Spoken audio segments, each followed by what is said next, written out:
All right, we're back. The seventh public hearing this evening is a profit condition amendment, a conceptual development plan amendment, and a final development plan amendment in the Mount Vernon district.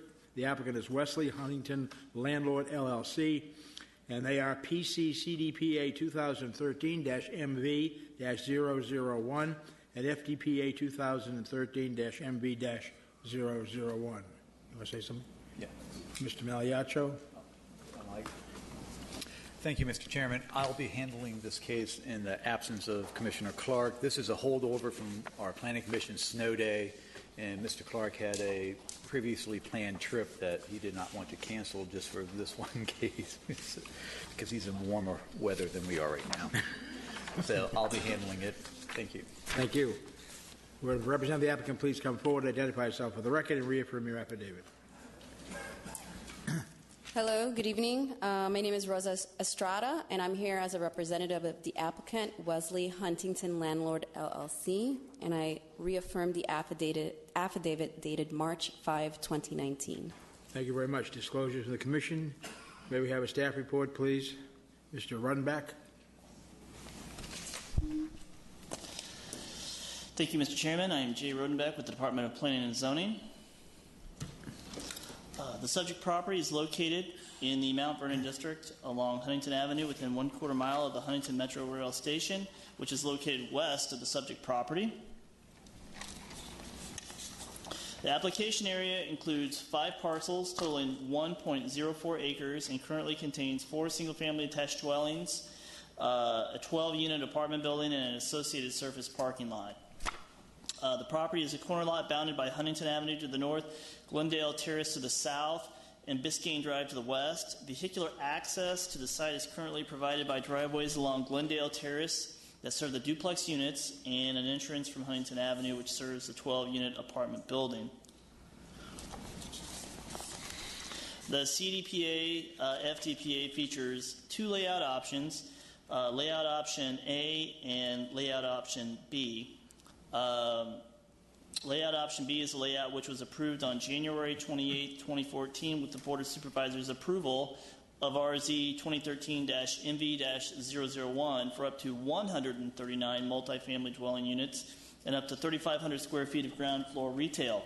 Layout option A, depicted in this slide, proposes an additional layout option featuring 126 multifamily dwelling units and up to 7,500 square feet of office use.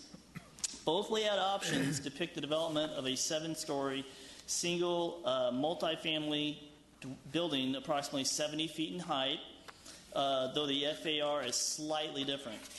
For example, layout option A proposes up to 126 dwelling units and up to 7,500 square feet of office at an FAR of 2.89, while layout option B continues to propose up to 139 dwelling units and 3,500 square feet of retail at an FAR of 2.99.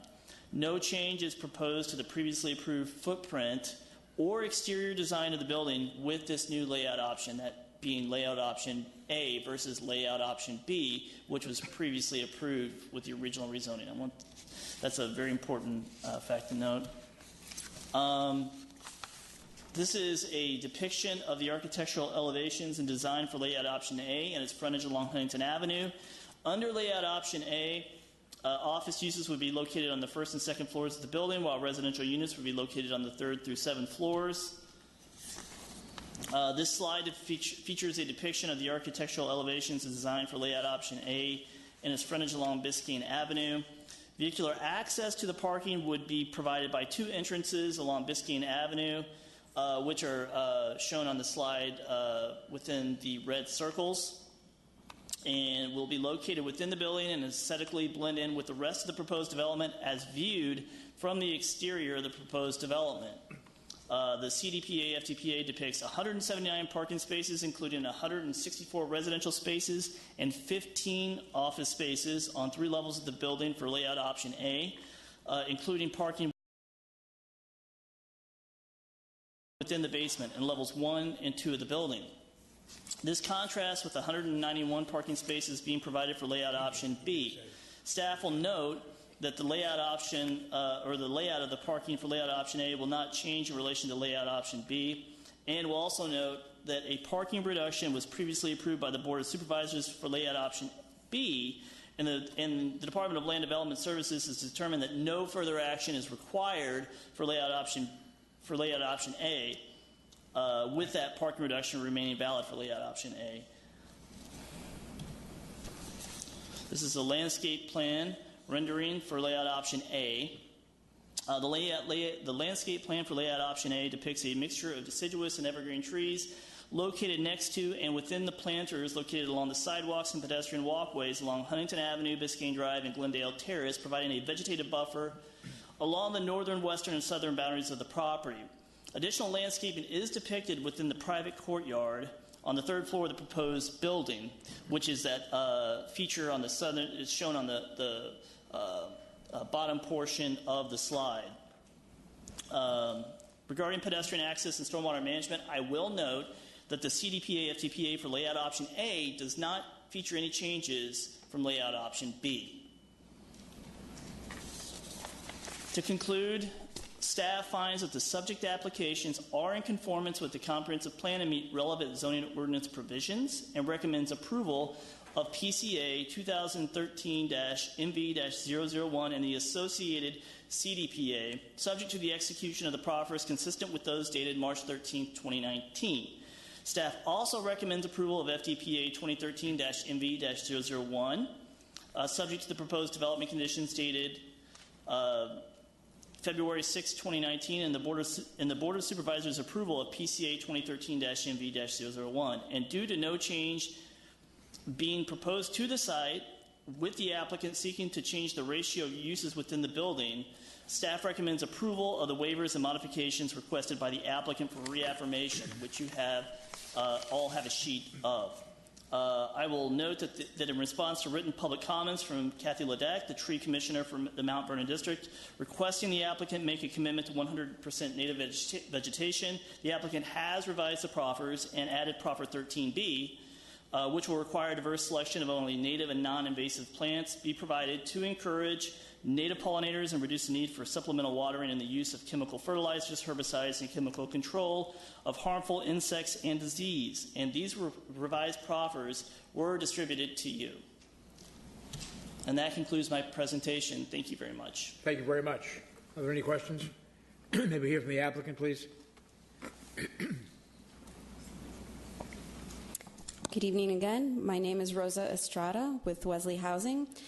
I am a senior project manager in charge of the Arden Development Project. With me today, I wanted to point out and introduce Shelley Murphy, our president and CEO, Camilla McAfee, our vice president of real estate development, Monica Hawkins with Walter Phillips, our civil engineer, as well as John Schick, who's here with Wells and Associates, our traffic consultant. And Jay did such a wonderful job with the succinct presentation, which covered exactly what we are doing here. The application proposes a minor update to a previously approved rezoning and final development plan. The site was originally approved for 139 units, as stated, and approximately 3,534 square feet of retail by the previous developer owner, A&R Huntington Metro LLC. In October of 2018, Wesley Housing, through its affiliate, Wesley Huntington Landlord LLC, purchased the property and now proposes to update the development program in response to its programmatic needs. Wesley Housing is a nonprofit organization with a 40-plus year history. We've been in existence since 1972. Our mission is to provide affordable housing to families of diverse incomes so that they can reach their fullest potential and achieve the highest quality housing opportunities. As such, specifically, Wesley proposes to modify the development of this particular project to, instead of, in lieu of retail, to provide 7,500 square feet of office space. Wesley Housing intends to relocate its main offices, which are currently located at Edsall Road and Cherokee Avenue, to this site. So we do believe that this switch from retail to office will activate daytime uses at this development. We are also, in addition to the conversion from retail to office, also reducing the total unit count from 139 units to 126 residential units. So with the exception of this modification of the unit count and the use, as Jay stated, the project retains the same building footprint and proposed open spaces, and also retains the previously proffered architectural design as stated. Staff has recommended approval of the application, as does the Huntington Community Association, the Mount Vernon Council, and the Southeast Fairfax Development Corporation by unanimous consent. We've worked very hard with the community and made many presentations on this minor change, and we feel we have satisfied all of their concerns. We are looking forward to improving and redeveloping the site. In proximity to the Huntington Metro Station. Not only will it provide affordable housing, but it will also provide equitable transportation, housing choices for families. We are happy to answer any questions you have. Mr. Migliaccio, then Mr. Hart. Thank you. Just one question. Thank you for all that you do in the community. But you mentioned that you're moving your office headquarters to this location from Mason District, I guess, from Etzel Road in Cherokee? No, but the residential portion of it, that's going to be all affordable housing, or is it going to be a mixture? So it is 100% workforce housing. It is affordable housing. 126 units of affordable housing. We are 100% financed. We have 9% tax credits that were competitively awarded to the project. We also have other sources of funding, including Fairfax County Redevelopment Housing Authority blueprint funds in the project as well as VHDA loan mortgage funds. Okay, thank you. Mr. Hart. Thank you, Mr. Chairman. I wish more people were doing more of this. I wish you were doing more of it. It's amazing. You know, you all are doing it in proximity to a metro station, and we have such trouble getting a percentage of units in market buildings.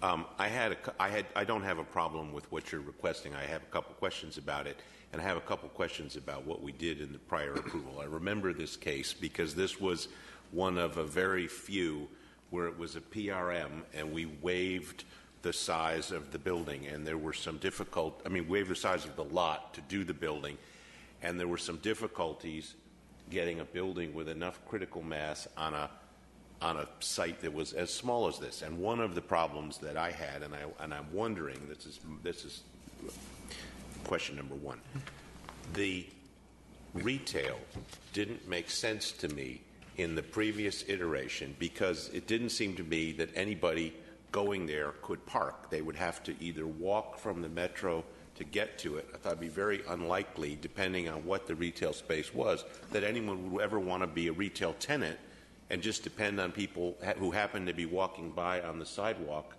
you know, down from the metro. Is the problem with the retail? I mean, did they try and do something with the retail and no one wanted it because of the parking problem?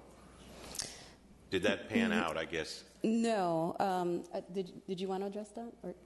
No, we did not attempt to get a retailer at this site. When we were initially presented with this opportunity, we always saw it as an opportunity to relocate our office space.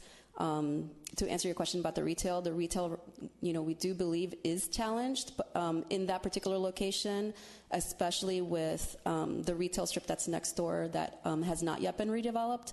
And we certainly would not want to foreclose the option in the future to do retail. You still have the option, but yeah. Okay. Your office, I guess, you're not necessarily committing that you would be there permanently. I mean, maybe you make some other deal and you find a better building or something. But if there's an office tenant, there's obviously going to be people parking for the offices. You'll be parking inside the building. That is correct. There's enough parking for that, and it doesn't reduce somehow. The reduction of the number of units, it's not to accommodate parking inside for offices, okay. And the reduction in the number of units, you're not changing the volume of the building that was the residential, you're just reconfiguring the apartments and ending up with a few fewer apartments. Correct. Okay. We're reconfiguring the apartments. All right, thank you. Yes, Ms. Hurley, Mr. Nagelski-Eichner. Excuse me. I normally ask this question, and I forget the answer from 2014, I guess it was. Are you allowing dogs in this housing? And if so, where is the closest facility for the dogs to be exercised? So we do have, as part of the proffers, a dog walking area that is located to the east on the side of there's a green strip. I don't know if Jay can pull it up, but it's on the side that's closest to the shopping strip. I remember right, that's some sort of utility easement. You can't build in there anywhere, but it's Correct. literally a dog run. Yeah, good memory. And that's limited to the residents, or is that open to the general public that you have to clean up after? Well, it is an open area, so we do have several open areas as per the proffers. Yeah, it is not gated. Thank you. Mr. Nagelski-Eichner. Thank you, Mr. Chairman. First question, so parking, is it a pedestal inside or is it a underground? So it's 2.5 stories of podium parking with 4 stories of stick-built construction on top. So I believe there's only a half story. I might actually call John Schick up if he can answer that question, but I think it's only a half story underground. Is that correct? Yeah, half story. The other 2 stories of parking are actually on the first and second floors. And the screening for that parking, how is that? I didn't notice. It seemed to be screened well if the elevation that you showed, I really couldn't tell. Yeah, the parking is located within the core of the building, so the building kind of wraps around it. Yeah, so there's technically no screening. So there would be no external exposure of the garage. I see. Yeah. Oh, that's interesting. I'm curious about how you can do this workforce housing concept on two levels. One level, maybe it's a side conversation. How do you make it work? Mm-hmm. I think we're struggling with how we can. If you can do this, then we'd love to export the concept because we have such a dramatic need. I'll try to be succinct. The biggest challenge in affordable housing is the high cost of land. And so what makes developments like this possible is the combination of a myriad of resources that are combined that other conventional developers either don't have access to or don't have the wherewithal to put together. But 9% tax credits through the Virginia Housing Development Authority, which is a state housing finance agency, that is sort of the main source.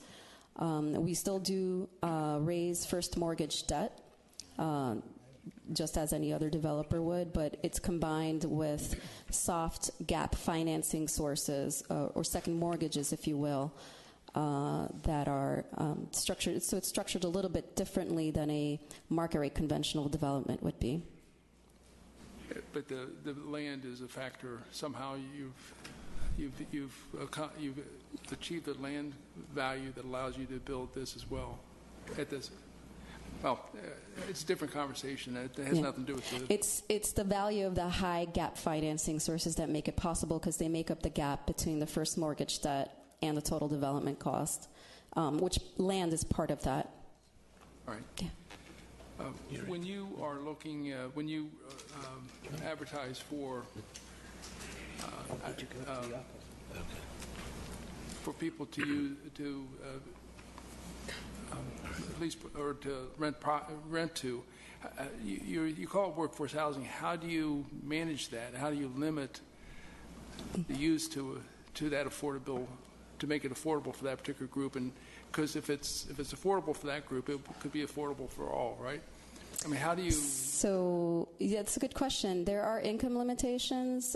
So we are required by the HDA to do annual income certifications. So any prospective family or resident is asked to provide income information, and we verify that. Okay. And there, the proximity to the metro, what is so attractive about this is that you've created this is it within walking distance of the metro, or is there? It's about 160 meters from door to door. Yeah, it's phenomenal. It's walking distance, yes. So anyway, thanks so much. Anyone else? Okay, thank you. Thank you. This is a public hearing. We have one listed speaker, after which anyone who wishes to do so may address this application for 3 minutes. David Kuhn.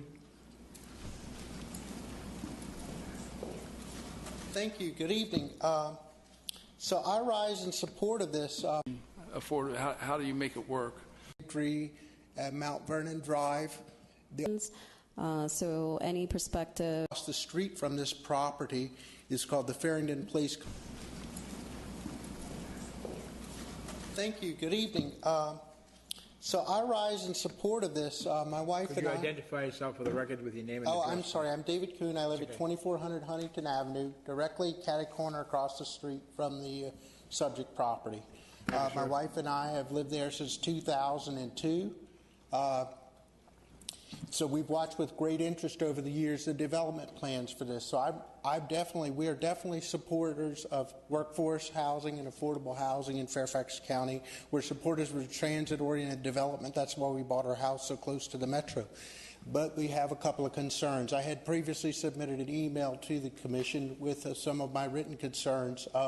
Ms. Mariska, congratulations, by the way, to her. She addressed the concerns that we had about the tree canopy loss on the site that were raised at the Mount Vernon Council, as the staff spoke about earlier.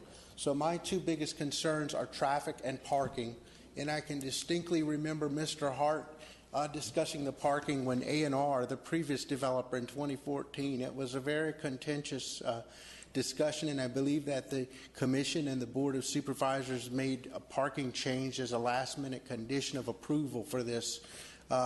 My concern regarding parking is that because of our proximity to the metro, we're in the residential parking permit district program of District 1A, and currently anyone that has an address within that district, which includes this building, is eligible to get a District 1A permit. So directly across the street from this property is called the Farrington Place Condominiums, which has a surface lot of 100 spots. It's typically almost always vacant because those residents also qualify for the 1A permits.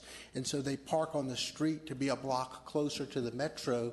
And so that leaves the residents, many of whom don't have driveways, with limited parking choices. So the fear is that if this development is allowed to get the District 1A parking, that will further complicate matters. And I realize it's workforce housing, so they're less likely to have parking than people up the street that have the luxury apartments and so forth, and it's transit-oriented development. But it's a concern. I believe that Supervisor Highland in 2014 worked with the county attorneys to try to get some type of a policy clarification on residential permit parking and new multifamily developments, but I never saw anything in writing about that. So that's one concern.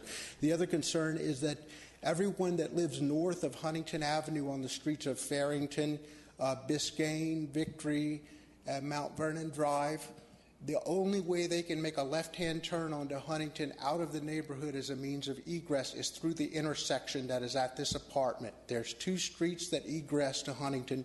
You have Mount Vernon Drive, but because there's a hill there with a blind summit, it's posted as no left turn. So the only way that there's 600 or so cars that are registered north of Huntington Avenue on those streets can get out of the neighborhood is through the intersection at this property, which currently has a 5-minute light cycle, and at the morning rush hour it can take 2 to 3 light cycles to turn left.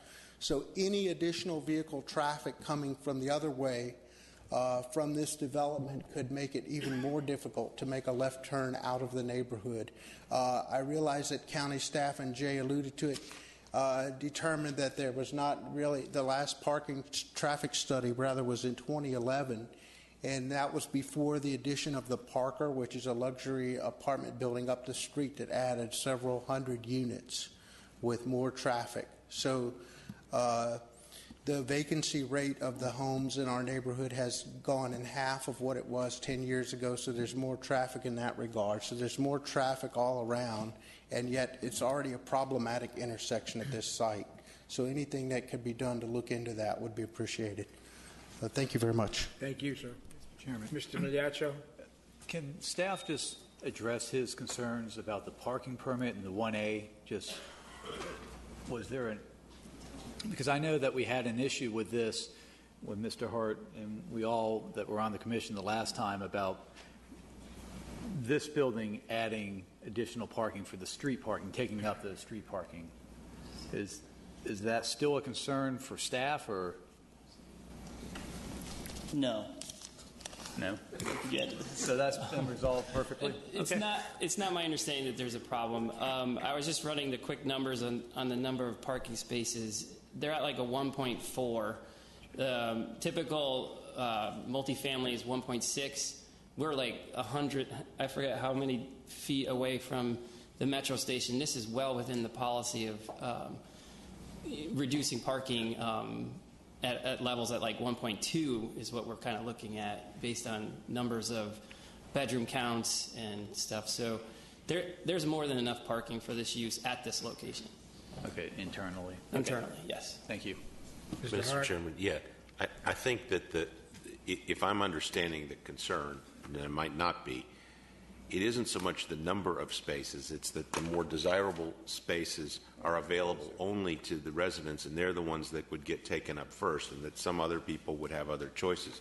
And what I thought was, and I could be remembering this wrong, when we left this the last time, we were going to look at who's eligible for the parking permit and who isn't, or there was going to be some fine-tuning of that. And it seems to me that could still be appropriate. If there's plenty of parking for this building within the building, then maybe they don't need the parking passes to grab up all the spaces along the curb if they choose to do that. I don't know, but maybe that could be a follow-on motion or something to look at the who's eligible for the neighborhood parking permit and who isn't, and does this building mix that up somehow? Mr. Chairman, just on that point, I guess staff can look at it because I thought it was resolved, at least the last time it was told to us, and I thought staff agreed that the address of this building would prohibit the residents from getting the parking pass that some of the other citizens or nearby residential neighbors. If you ask the applicant to state on the record, but they've agreed not to be a part of that parking permit. Okay. So, I thought, and that was part of the proffers the last time, or? Right. Yes. Okay. Okay. Yes, Ms. Cortina? So, am I to understand that the luxury condos down the street get to park there, but the folks who are in affordable housing don't? I don't know that apartment situation, but they have agreed not to participate in the residential parking situation. They've also provided more than enough parking on site, so I don't know if there is a spillover concern here. Well, what comes to mind for me for workforce housing, it might be somebody that works at a computer, but it could also be someone that works for a landscape company or has some sort of a work truck that may or may not fit into this garage. And I don't know, maybe that's a question for the applicant, you know, the availability of a space that would accommodate something like, you know, plumbing repair. Who knows? Plumbing is probably not a good example. If the applicant, I think that's a question better directed at the applicant for the parking management on how they're going to handle it. Yeah. Mr. Migliaccio? wait, I'm waiting Okay, for the applicant.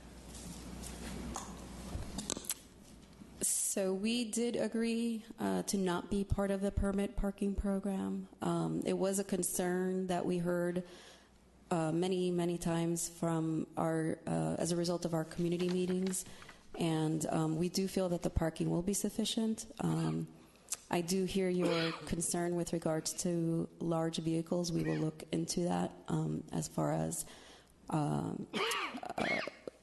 pursuing investigation further with our design architect. But at this point in time, we've already agreed and we have added that to the proffers to not be part of the permit parking program. I don't think I would have agreed to that, but I understand you do what you need to do in the community. It just doesn't seem quite fair. Thank you.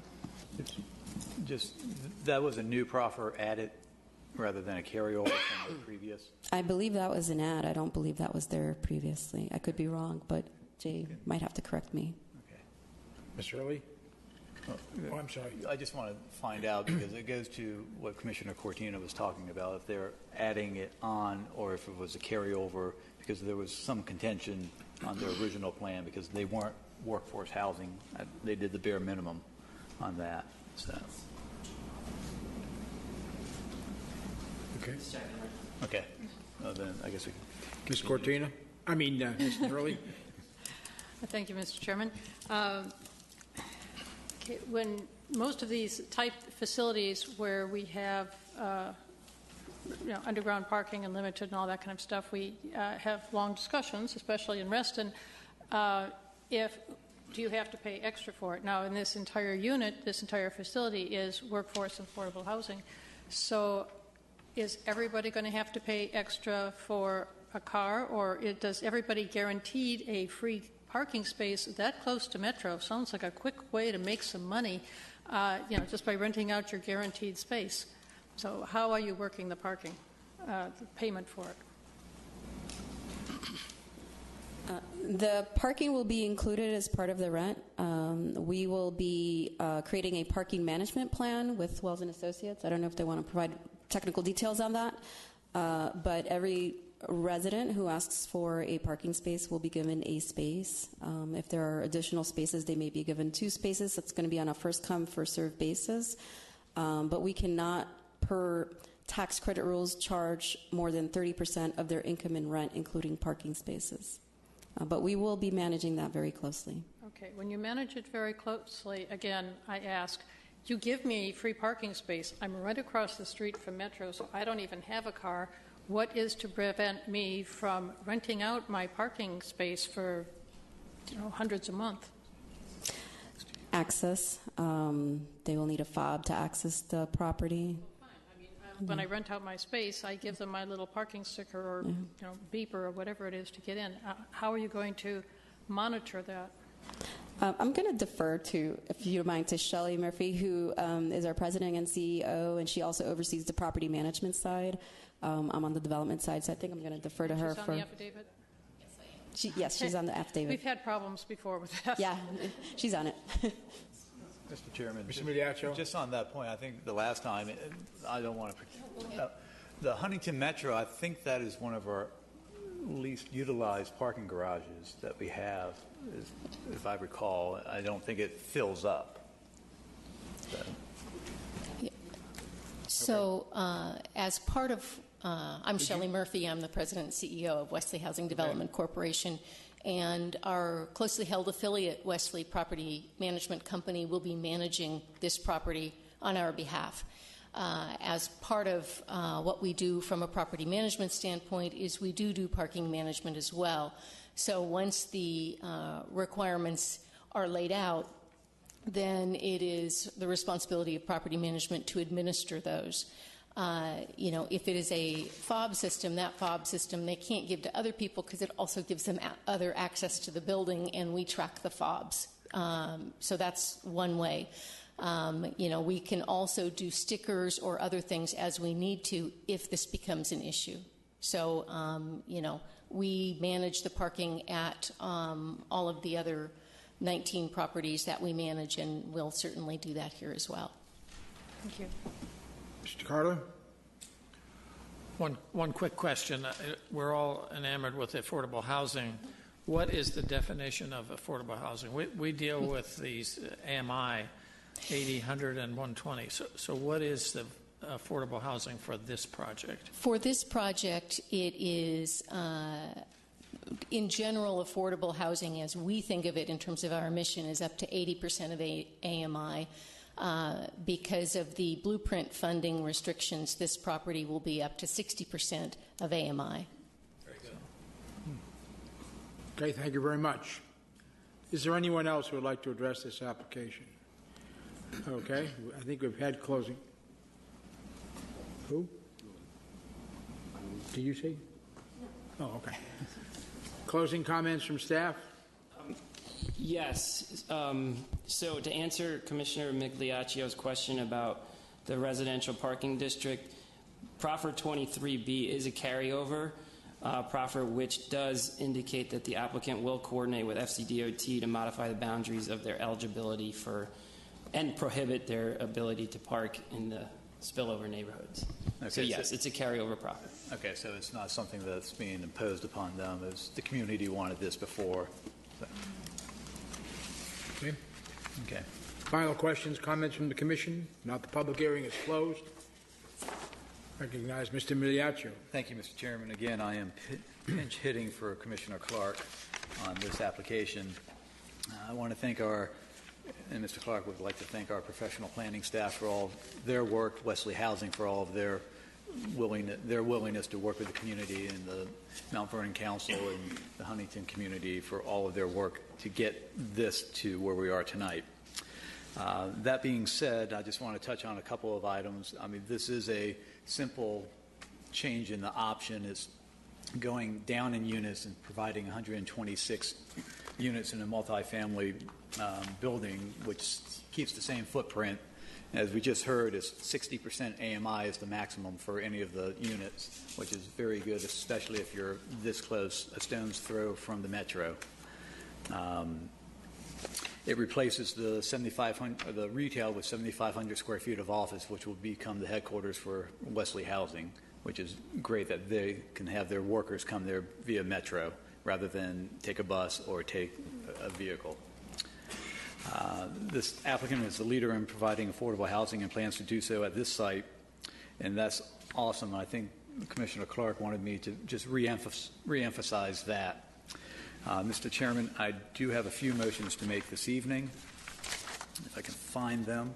This application does have the support of the SFDC, our professional planning staff, the MVCCA, the Huntington Community Association. Therefore, Mr. Chairman, I request that the applicant confirm for the record their agreement to the proposed development conditions dated February 6, 2019. Yes, we affirm our agreement to the development conditions dated February 6. Okay, thank you. I move that the Planning Commission recommend to the Board of Supervisors the following. Approval of PCA 2013-MV-001 and the associated CDPA subject to the execution of the proffers consistent with those dated March 13, 2019. Second. Mr. Hart, Mr. Sargent, discussion of the motion. All those in favor of the motion to recommend to the Board of Supervisors they approve PCA CDPA 2013-MV-001, say aye. Aye. Opposed? Motion carries. Thank you, Mr. Chairman. I move that the Planning Commission recommend to the Board of Supervisors approval of the modifications and waivers requested for reaffirmation contained in the handout distributed to you this evening, dated March 14, 2019. Second. Mr. Hart, Mr. Sargent, discussion. All those in favor of that motion say aye. Aye. Opposed? Motion carries. Thank you, Mr. Chairman. And finally, I move that the Planning Commission approve FDPA 2013-MV-001 subject to the development conditions dated February 6, 2019, and the Board of Supervisors approval of PCA 2013-MV-001 in the associated CDPA. Second. Mr. Hart, Mr. Sargent, discussion. All those in favor of the motion to approve FDPA 2013-MV-001, subject to the Board's approval of the PCA and the CDPA, say aye. Aye. Opposed? Motion carries. Thank you, Mr. Chairman. Thank you very much.